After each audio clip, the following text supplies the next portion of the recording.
Hi, and today I'm going to do a story for you. It comes from this book called Men in the Water of Life: Initiation and the Tempering of Men by Michael Meade. I'll have a link to it in the show notes that'll take you to it from Amazon. Interesting. I look a little choppy today. Don't like that.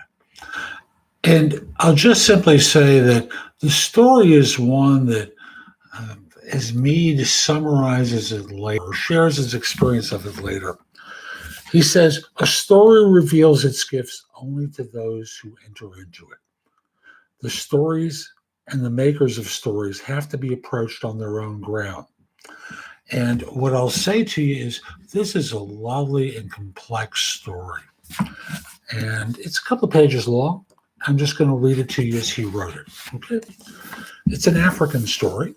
And it starts off with, sorry, I'm in the wrong area of the book. My apologies. The hunter and his son. Pay heed to this tale of the father and son. A hunter and his son went to the bush one day to pursue their occupation. They hunted all morning and found nothing to sustain them but one small rat. The father gave the rat to his son to carry. It seemed of no consequence to the son, so he threw the rat into the bush. The rest of the day, they saw no other game. At dusk, the father built a fire and said, "Bring the rat to roast, son. At least we'll have something to eat." When he learned that the son had thrown the rat away, he became very angry. In an outburst of rage, he struck the son with his axe and turned away. He returned home, leaving his son lying on the ground. The initial father wound. Late in the evening, the son rose up from the ground and returned to the father's village. He stood at the edge of the village until everyone was asleep. He went to his parents' hut, gathered up his few belongings, and left.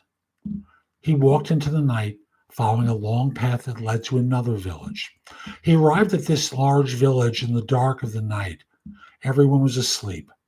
He went to the center of the place and came to the chief's hut. The chief was awake. The son of the hunter entered the hut of the chief naked, without trousers.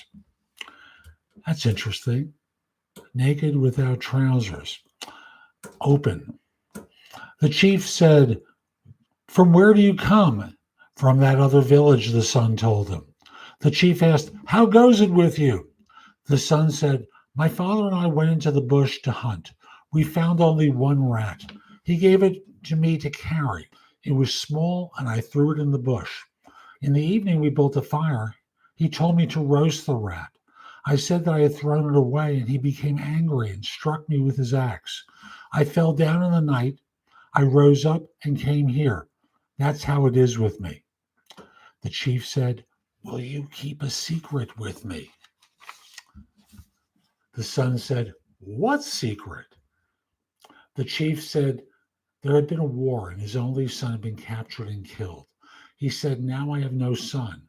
I wish to say that you are my son who was captured in the war, that you've escaped and returned home. Will you keep that secret?" The son said, "This will not be difficult." Then the chief began to play his drum. Boom, boom, in the middle of the night. The mother of the house was awakened. She came out and said, "O King Lion, he who causes fear, what is the drum you are playing in the middle of the night?" The king said, "My son has returned." I got to pause here for a second. Do you think mom isn't going to see a difference between the two boys? I suspect so, but let's continue on.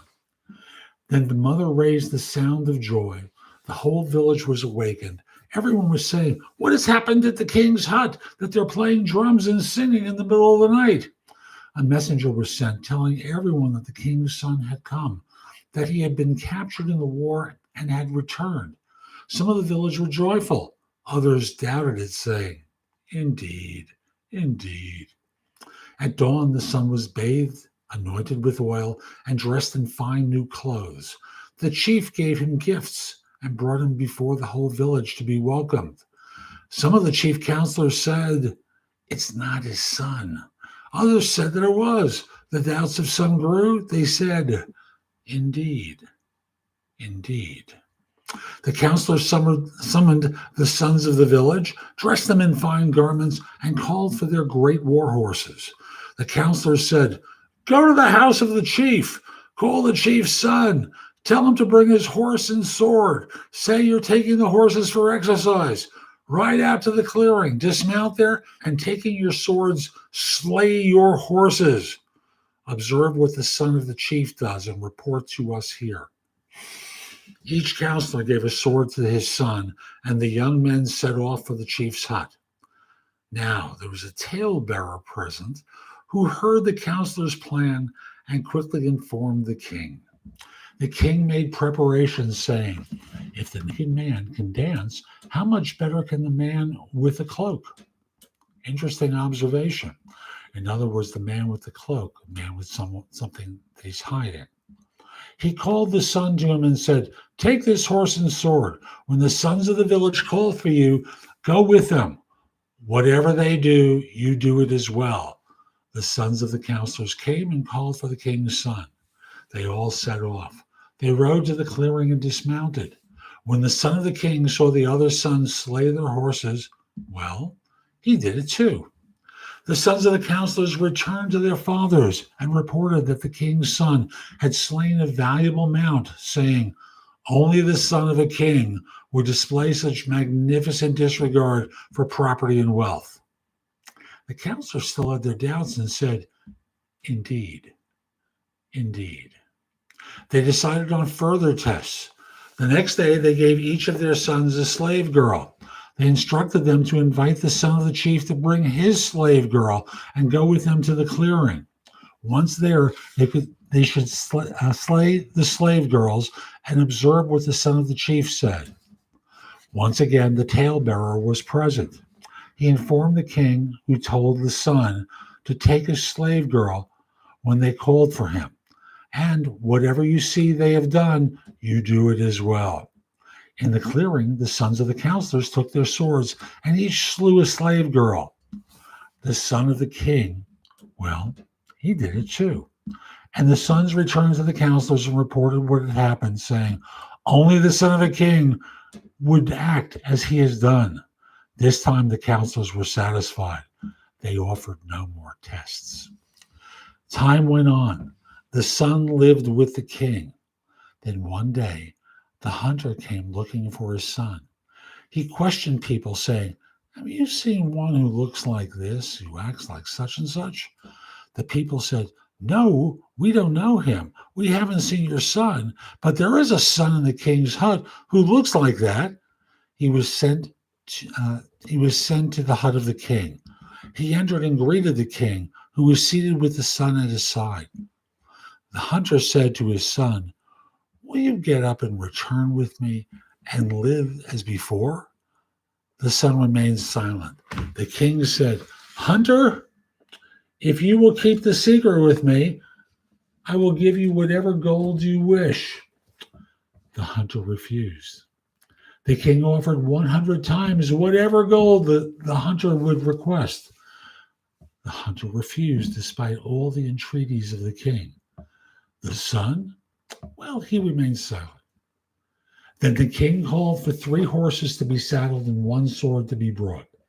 The 3 of them, the hunter, the king, and the son, then rode off to the clearing. When they reached that place, the king gave the sword to the son. He said, "We are unarmed, but you hold the sword. There is nothing else left to do. Either you must slay me and take my goods and return with your father to his village in this world, or you must slay your father and return with me and live as we have been in my village." The son didn't know what to do. "If it were you, what would you do?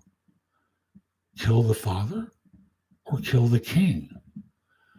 What would you do?" "Off with the rat's head!" And that's the way, oops, my microphone fell over. That's the way the story ends.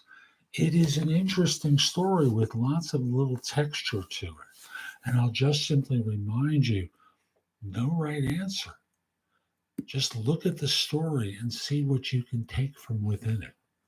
Hope you enjoyed this. I'll be back with more. I'm Jeff Altman. Subscribe to the channel. I think you'll enjoy it.